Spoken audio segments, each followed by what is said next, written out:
graphic professionals can make their expertise more visible in our client relationships, our team conversations, and our business critical decisions. We're joined today by two incredibly smart individuals who help us out here with it, Sheena Yap Chan and Begum Walji. Thanks so much for being here to talk about this. And it doesn't want to go. Oh, there we are. PrintPulse Live is presented by the Ontario Printing and Imaging Association. The OPIA has worked for decades now to support Ontario's print packaging, imaging, and graphic communications community through advocacy, networking, resources, and professional development. These webinars are one way we bring practical conversations to the industry. Before we get started, a quick note that the OPIA Golf Classic is coming up on Thursday, September 10th at the Royal Ontario Golf Club in Milton. Registration and sponsorship information are available at ontarioprinting.org.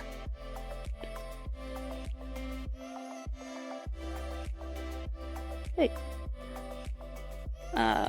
So we'll start with a little bit of an introduction. A lot of the most valuable work in print happens before the client ever sees a sheet roll off the press. The questions that you ask early and the problems you prevented, the production knowledge and expertise applied at the right moments.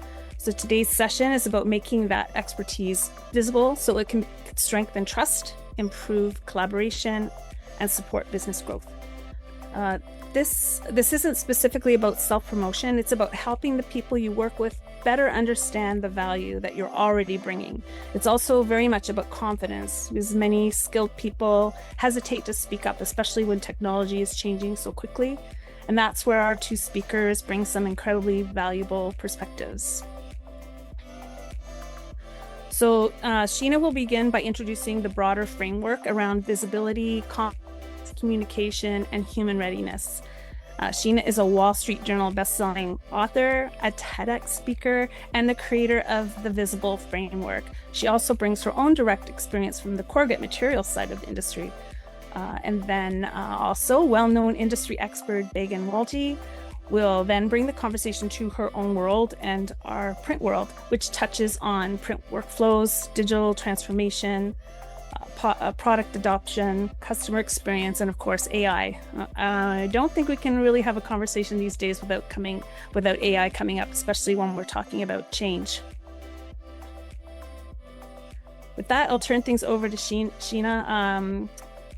As we go along, please feel free to add questions in the chat. Lee and I will be monitoring it so that the speakers can focus on their presentations, and we'll have some time at the end for Q&A. And so Sheena, I have your slides, so over to you.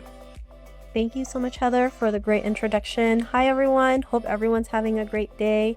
Like Heather mentioned, I did used to work at a printing converter, so that was a long time ago. And so I asked Lee if that counted, so they said yes. But let me just start sharing my screen so we can get started. I know we have an hour, and we also wanted to hear the next speaker who has so much to share. So let me just...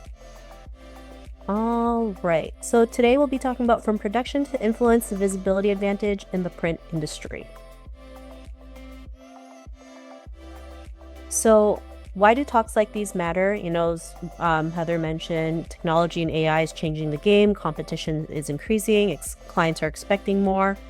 But professionals who thrive won't just produce great work, they'll be able to communicate value, build trust, and influence decisions. So it goes beyond that. And, you know, one of the things that's going to be needed more than ever is the once called soft skills. I mean, I don't think they're soft skills. I think they're skills that we need every single day, whether we're in our career or personal, but it's something that we need every single day. I know, like they mentioned, there's been a huge talk about being AI ready, tech ready, but there's also human readiness, which we'll talk about in the next couple of slides. So why do I speak on this topic? So here's a little bit about me. So as Heather mentioned, I'm a Wall Street Journal and Publisher Weekly's bestselling author. I have a podcast called The Tao of Self-Confidence. And in that podcast, I've actually interviewed over 800 women across industries, across the world, talking about confidence, sharing their journey of confidence. I also have over 1.3 million downloads on the podcast since I've started. and I've worked with professionals in technology, healthcare, engineering, finance, leadership. So this topic doesn't, it goes all across industries, and it's so important to talk about now more than ever. And here's one thing that remains true. The biggest career and business opportunities rarely go to the most talented person. They go to the person whose value is understood. So you can be the most talented person in the world, but if you don't put yourself out there, nothing happens. And I know because, I come from a culture where I've been taught that if you work hard, the results speak for itself. Well, that's not true, because I've worked very hard. And I realize working hard is important, but also being seen in the right spaces is also important. I think sometimes when people hear the word visibility, they think, oh, I need to be everything everywhere all at once. But it's all about being in the right rooms in front of the right decision makers, right? I've had posts where I've gotten, over 1 million impressions and nothing happened. But yet I was able to send a message to somebody who used to work for my publisher, Wiley, and it led me to writing not one, but 2 books for them, which I never thought would ever be possible. So anything's literally possible when you learn to be visible in front of the right spaces. So the visibility gap, right? Many professionals do great work. Each and every one of you do great work, and you're more than capable to create amazing things and be leaders. But you could be struggling with one or all of the following: struggling to communicate their value, waiting to be recognized, having expertise overlooked, losing influence in key conversations. So if any of those resonate with you, feel free to share in the chat. We'll definitely take a look at it later. I know I have a struggle communicating my value because I was never taught that way. I was always taught to, again, put your head down, work hard, the results speak for itself. So the gap isn't talent. You're more than talented. You're here for a reason. The gap is visibility. It's about being seen and putting yourself out there, again, in front of the right decision makers and in front of the right audiences. So what is human readiness, right? I think this is such an important topic because, again, we've been talking about, everyone's been talking about AI, right? AI has been a hot topic. Everyone's like, you need to be ready to learn AI. You have to do AI. You have to be AI ready, or else you get left behind. Again, AI is a tool that we can use, that we can learn to use, but the tool, the tool won't work if you don't have the human skills in it. And this is why human readiness is so important, because it's about having the inside work match your outside work. So if you think you're not good enough to put yourself out there, you're not going to go out there and do it, even though you are more than qualified to do that. So, having human readiness is also about being able to adapt, being able to communicate, being able to influence, being able to collaborate and lead through change.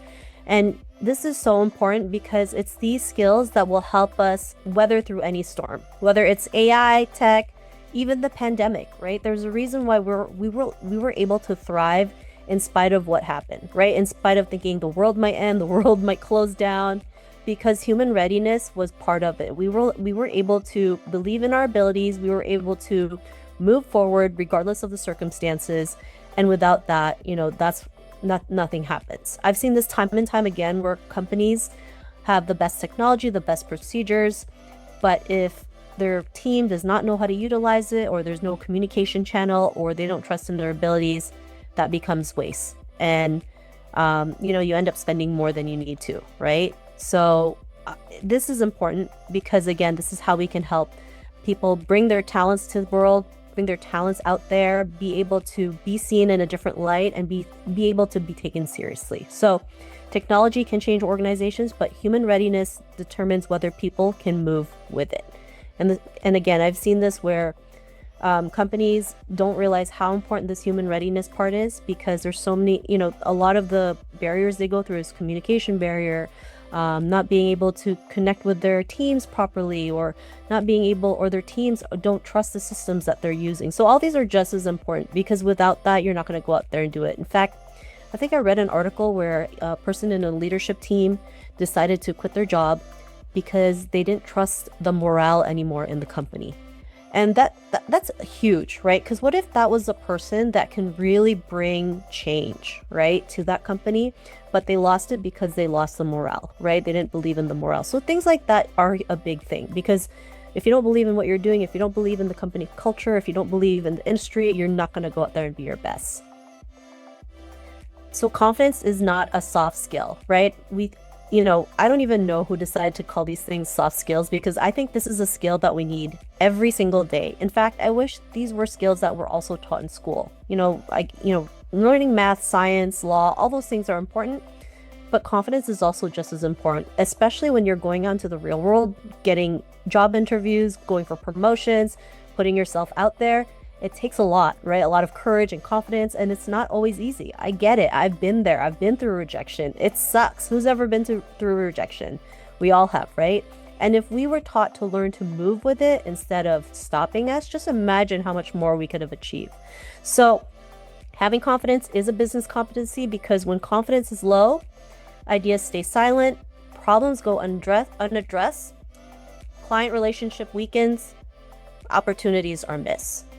When your confidence grows, communication improves, trust increases, collaboration strengthens, and revenue opportunities expand. This is so important. In fact, I think there was a report that mentioned low employee engagement can cost like $10 trillion worldwide. So that's a big number. But they didn't specify which departments, but the fact that it's 10 trillion, like that's a big number. So this is why confidence is so important. This is why it's important to invest in it, because it not only helps the employees, it helps the company. It creates a win-win situation. So here's a framework that I want to share. So this is the Visible framework. It's a 7-pillar framework that helps you go through human readiness and leadership. It's based on the word visible, and each letter represents something. And we're going to go through each and one of them, but here's an overview. So V is voice, speak up. I is identity, know your value. S is for spotlight, be seen. I is inner work, remove barriers. B is belief, trust yourself. L is for leverage, multiply impact. And E is elevation, focus on outcomes. And so we're going to go through each one. I just kind of wanted to give you an overview. But we're going to start with voice. Speak. It's important to speak where decisions are made. How many times have you wanted to share your idea in a meeting but was afraid to? I know, I've been there. I would be the quiet one. In fact, I talked to a lot of people who've gone through that, right? They're afraid to raise their hand up because they're afraid their idea might get rejected, or they don't feel safe sharing their idea, but they don't realize the person beside them has just said the same exact idea and was praised for it. So this is why it's important to practice speaking up. And if speaking up is still something that you're really scared to do, there's different modes of communication, right? It could be sending an email or just having a one-on-one talk with, a senior manager, whatever that looks like.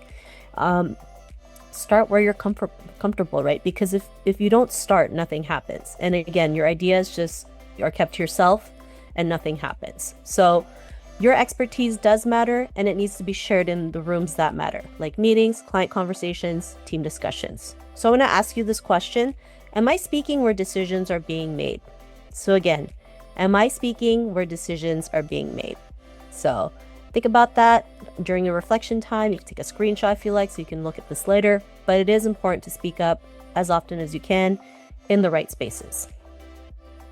I is for identity. Know the value you bring, right? Being in Toronto, being in Ontario, being in Canada is a huge melting pot. And it's important to show up as who we are. I know it's not always easy. I totally get it. I grew up in Toronto. When I moved here when I was 7, it was a big culture shock for me because I've never seen so many different cultures. But it was also great to see all those different cultures. But the only thing was never represented in media. So I was always afraid, ashamed of who I was, my culture. I wanted to look a certain way to feel more accepted. But I realized it's my difference that brings a different perspective and a different solution. Because there's a saying that insanity is trying to do the same thing over and over again and expecting a different result. So this is why you need to show up as who you are, your experiences, your stories, your culture, your perspective, because it's the many different perspectives, expertise, and experiences that bring new solutions, that bring innovation. So here's something that I'm going to ask you. Can I clearly explain the value I bring? Again, can I clearly explain the value I bring? So think about that. All these questions are important because I believe if you ask the right questions, the right answers will appear. So next we're going to go to S is for spotlight, making your work visible, right? Great work creates more opportunities when people know it exists. Again, working hard does not speak for itself. It's important to share your wins, your case studies, client success stories, because my biggest fear too is that if you do the work and you don't share it, someone else might take credit for it. And I've seen that time and time again, where someone did the work and somebody else took credit for it. So don't be afraid to share what you've been able to accomplish. For me, it was hard to do that as well, because again, culturally, I was not told to put myself out there. In fact, I was told to do the opposite. I was told to, stay in the background, never make any noise, do as you're told. And so it took a lot out of me to put myself out there and realize that if I don't show anything, nothing happens. So it is important to show your work, to share your wins, to share your success stories, because it also helps you to the next opportunity, right? Like if I didn't reach out to the organizers, I wouldn't be here today. So, and sharing them what I've been able to accomplish, because of course they're going to make sure the speakers that they have been able to, accomplish things and give you a different perspective on things. So again, don't be afraid to spotlight yourself. Don't be afraid to share those wins. You can even start practicing it here. It's just us anyway. We'd love to celebrate you as well. So here's a question I'm going to ask you. What valuable work am I keeping hidden? Again, what valuable work am I keeping hidden? So again, maybe there is a project that you've been working on and you're afraid to share it. I get it. I'm always trying to launch things every single day. And the thoughts that I have in my head is just, I go wild sometimes. I procrastinate like there's no tomorrow. I overthink, and so I get it. I get that it can be scary, but I also have to remind myself, if I just keep thinking, nothing ever happens. So sometimes it's okay to just put it out there, take imperfect action. Eyes inner work, right? People don't realize inner work is so important because there's things that holds us back from moving forward. A lot of people ask me, well, how do you build confidence? And I actually ask them back, what's really holding you back from stepping into your greatness? Was there a time in your life that you went through and it traumatized you and now it's leading on to your adult life? Because that's what happened to me. Or are you afraid of being judged, fear of failure, fear of speaking up? Is there something that, a story you're telling in your head over and over again? The biggest barriers that we go through is how we see ourselves, the stories we tell ourselves. And so if we have the same story over and over again and don't change it, we're going to keep holding ourselves back. So like for me, I was born in the Philippines, and, I went to kindergarten in the Philippines and actually failed kindergarten for coloring outside the lines of a photo. True story. I know it's wild. I was given a photo to color, couldn't color within the lines, gave me a brand new photo, did the same thing, and then the teacher failed me. And then I had to move to another school and redo kindergarten all over again, all because I couldn't color a photo within the lines.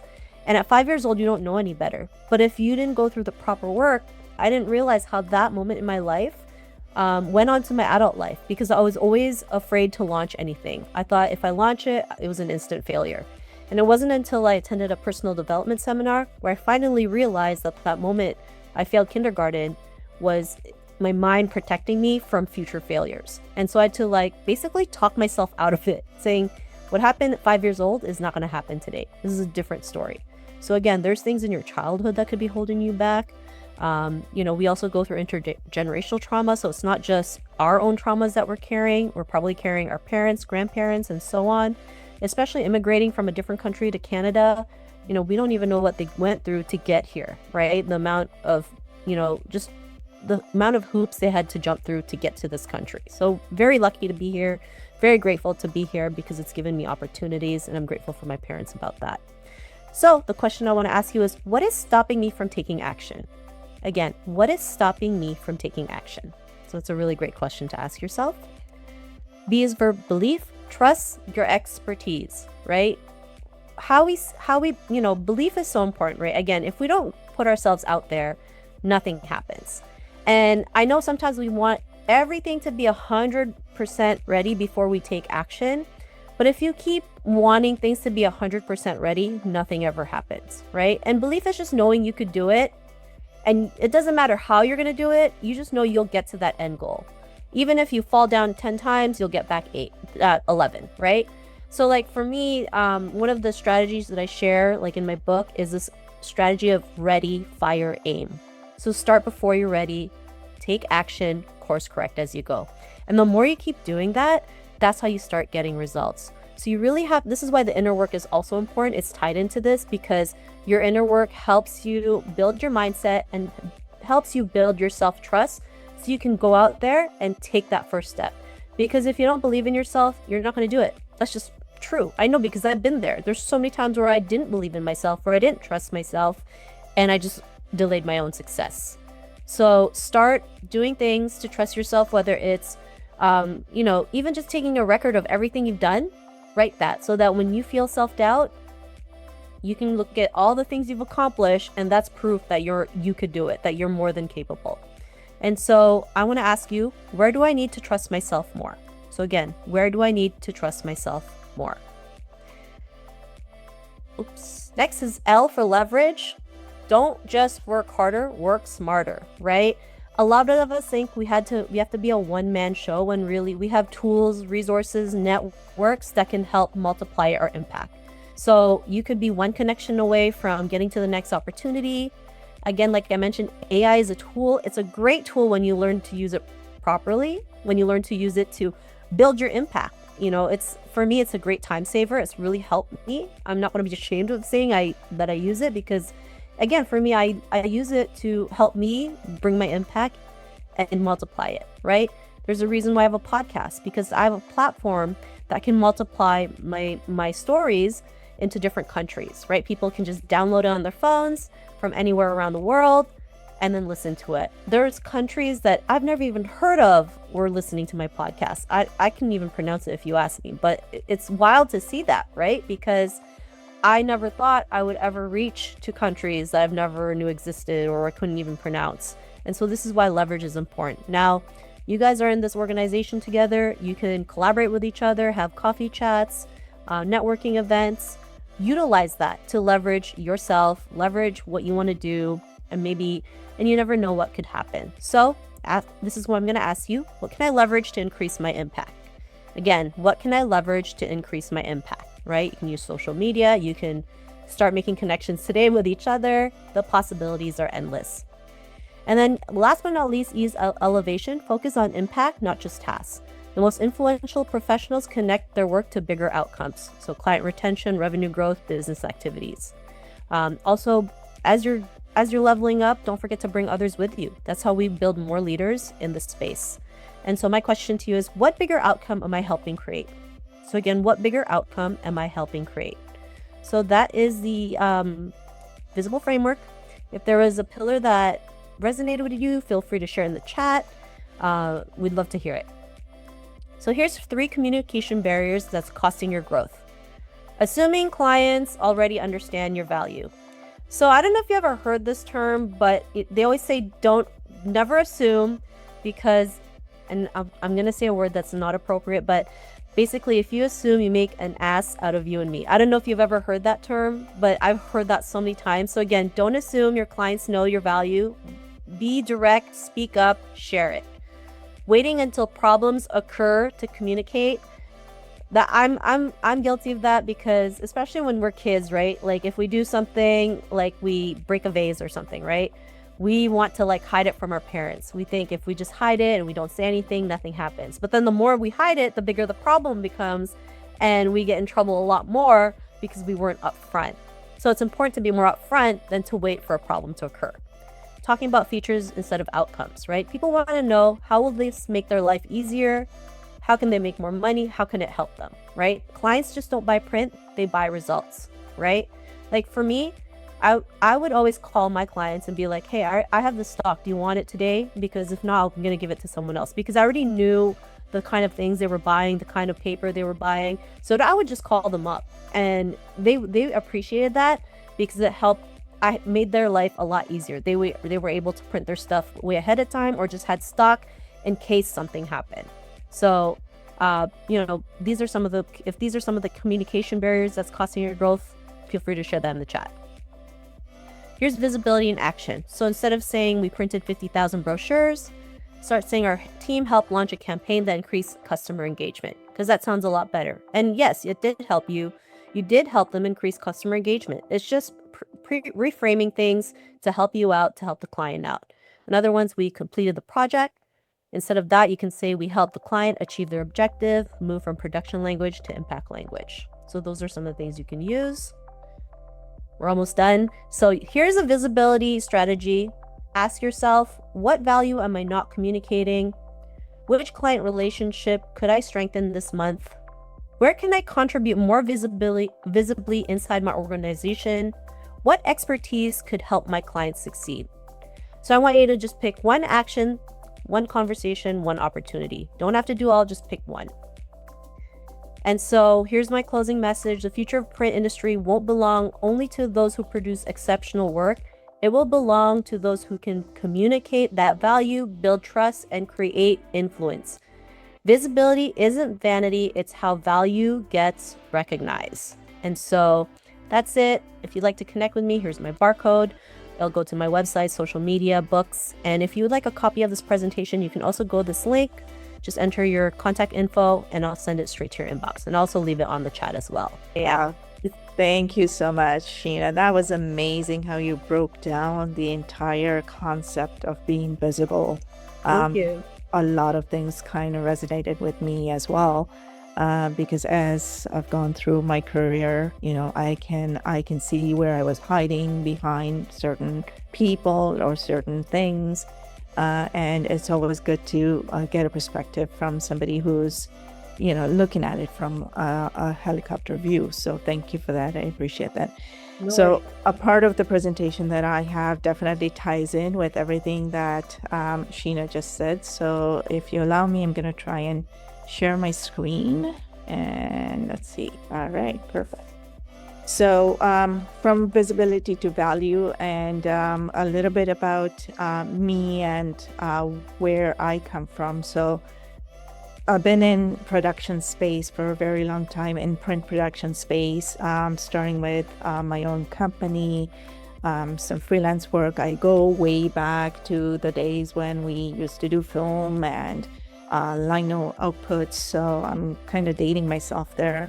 But a lot of this stuff starts to come to surface as you go through in your career.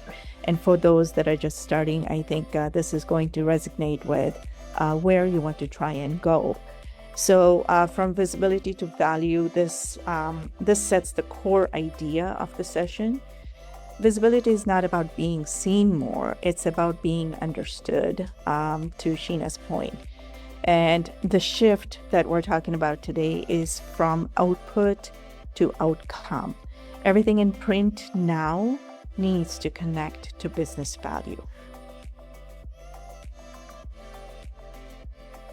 All right, so what are the opportunities? So customers don't buy print, as Sheena mentioned, very true. They don't buy print. They buy what print achieves. Print is the end product, but what did it achieve? So that could be the consistency, speed, brand, trust, engagement. Technical expertise alone is no longer enough. Again, the talented person is not what counts. The challenge is translating technical work into a business impact. And as AI increases access to tools, but it raises importance to the human factor and the human judgment. So there is often a gap between what we do and what the customers actually expect. Internally, we speak about production language. Every production house that you go to, any pre-press house you go to, any printer you go to, there is always a terminology, there is language that we all speak.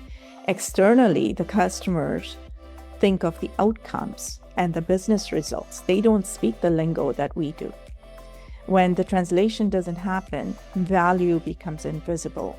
And invisible value is easy to overlook and undervalue. So this is about translation, not about simplification of expertise. I calibrated the press is a technically correct way of saying what you did, but it's not meaningful to the customer. Reframing it as a consistent brand color makes the value visible. Same with the automation. Customers care about turnaround, not the workflow steps and the automation pieces that you have in there. That's your investment in the business. The goal here is to connect every action to a business outcome. So this is where the relationships move from vendor to partner. And this is where we become the trusted advisor.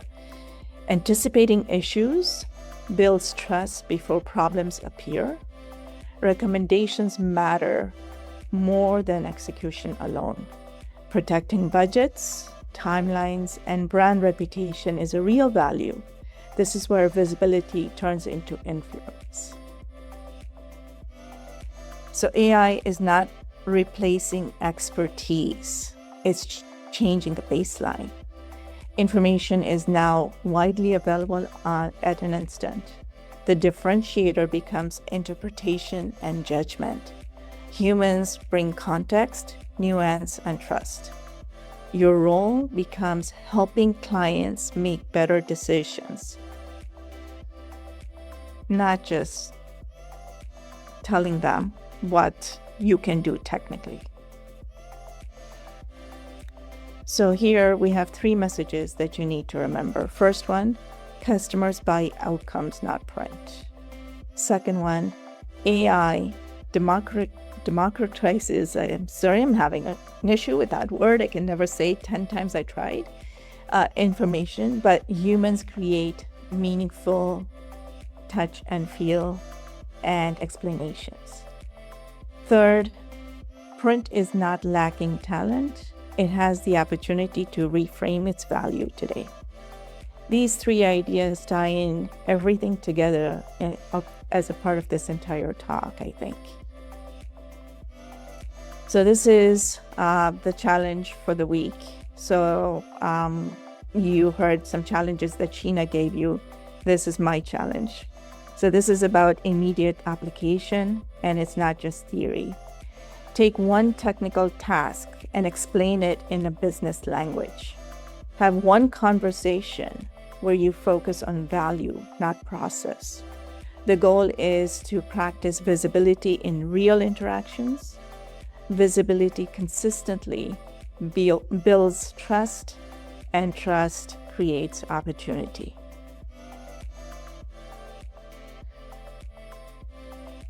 Again, AI being the hot topic, it becomes more embedded now into how we work, as opposed to, go out and learn AI and you can do this. So it just becomes a part of how we work now. The landscape of competitive advantage is no longer about information access. It's about helping customers make better decisions. Visibility now means being trusted guide, not just a service provider. In print, clarity, judgment become the real differentiators here. So that's my message, is to try and take what you have learned today and to try and put it into practice with what you do in production today, starting from the very end person in pre-press all the way up to the salesperson that's selling it, all the way to the person that's generating the invoice at the end of the day. I think every single step needs to be looked at as a business aspect, as opposed to the technical things on how we do things. And this is me with my LinkedIn QR code there, so you can scan it and add me to your network, please. Okay, here we are. Got a few coming in here now. This is one that's really for, I think, both speakers. What do you think the number one thing print professionals should stop saying when they describe what they do, given the difficulties of things? Is there anything that we're all kind of really guilty of on this? I can take that, I think. For the most part, when you talk to any print professional and you ask them what they do, and they say, I'm a printer, we print.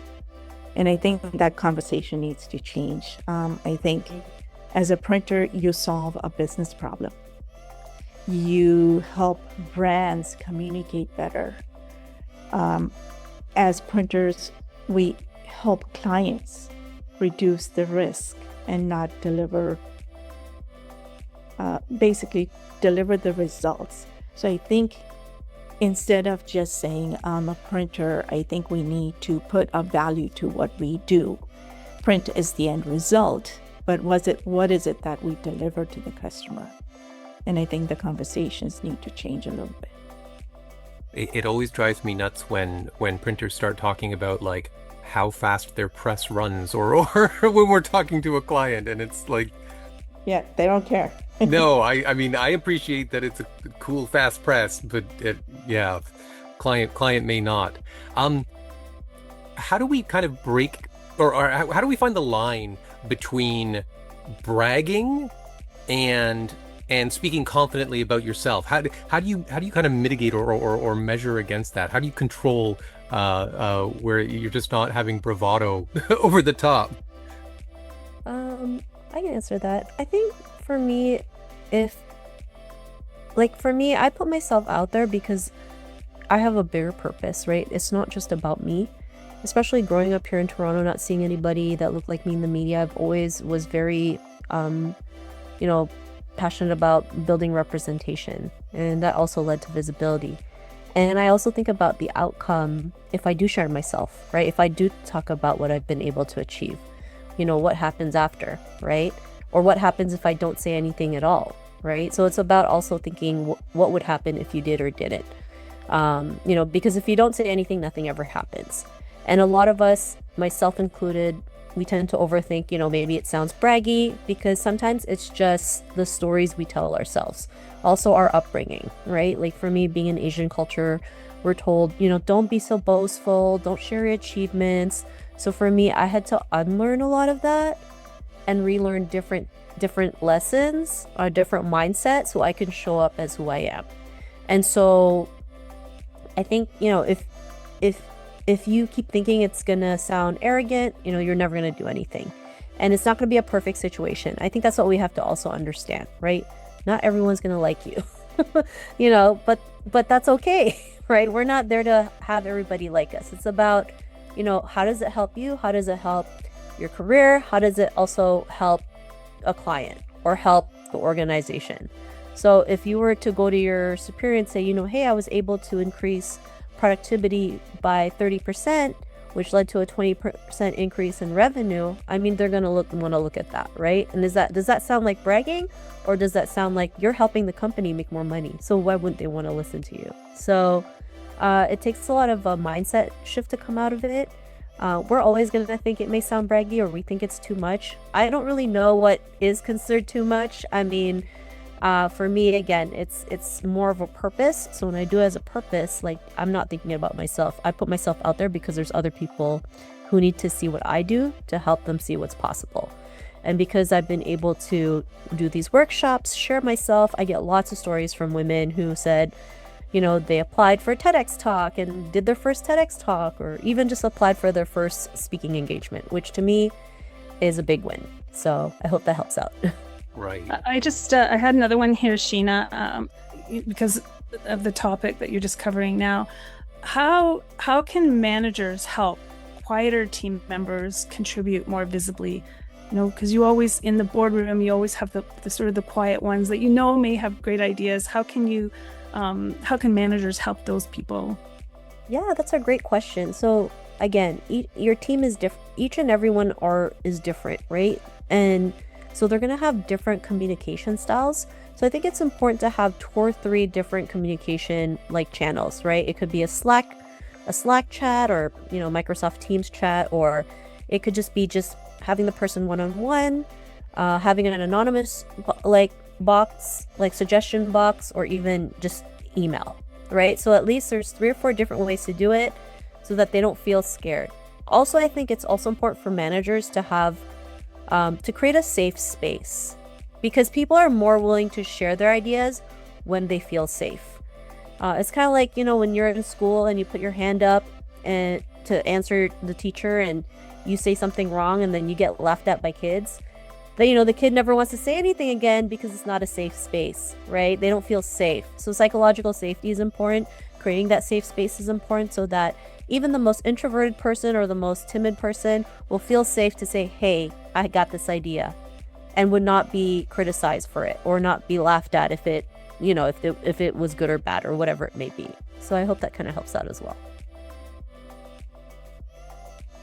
Begum, I wonder if, given that you spend a lot of time consulting around AI and sort of technological change, do you feel that there's anything with kind of the adoption of AI and the democratization of access to things that was going to change the way that graphic professionals need to communicate value to clients? Are there areas where you feel that AI has now kind of overshadowed what used to be a very difficult skill or anything like that, where we have to kind of refocus how we approach clients because they no longer are valuing certain things anymore? Is that something? I think when we talk about AI, what is it that AI can actually do when you step back? It helps you run your processes much faster, right? So when we talk about automation and things like that. But when it comes to AI being integrated within the work that we do, the most important part is being able to communicate which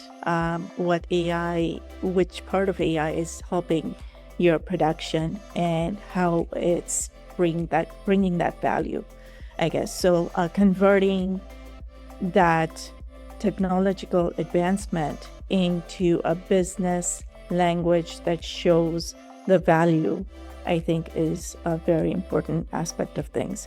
So you can't just say, I can get this done within 24 hours because we have AI that'll do it. You need to be able to translate that into a business language to say, we'll be able to turn this job around within 24 hours as opposed to the 3 weeks, just because of the advancements in technology that we have in-house. So to be able to actually put value to the technology that you have, you can boast about the technology that you have. That is your investment as a printer. That is your investment as a person who works in a print shop to be able to help you expedite your workflow. So to be able to communicate that in business terms, I think will become very important. So having that communication and the ability to communicate it properly, I think that's where we're headed. Right. And it's very much that kind of marketing features versus benefits sort of discussion that we're having, where we want to focus on those benefits rather than the features on things. Is that a fair thing to say? Whether it's personal skills or technology or Absolutely. Yeah. Absolutely. Every time you speak, you're marketing yourself. So it doesn't matter what you're speaking about, personal, professional, you are communicating the best value that you can bring, and you are constantly marketing that. So here's a question for both of you. What is one skill that will matter more in the print industry over the next 5 years? Communication.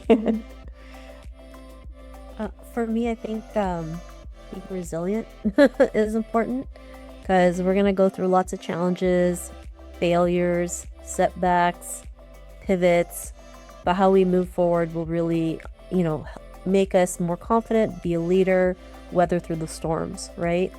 Because, I see a lot of people who just sometimes quit the first time they go through the first sign of setbacks. And life is full of setbacks. And sometimes we see people of influence thinking they have overnight success, when really it's overnight success that's been 10 or 30 years in the making. So for me, the real, people are always looking for the secret to success. It's just being resilient, being persistent in what you do. If you believe in what you do, if you believe that you can make a change, nothing should stop you, right? Because we're probably going to get more roadblocks than success. We're going to probably get more rejections than wins. And so how do we move forward in spite of that? And that's something that that's going to help us in the long run. Even when AI is on, even with AI as a big topic, resilience is going to be the most important thing.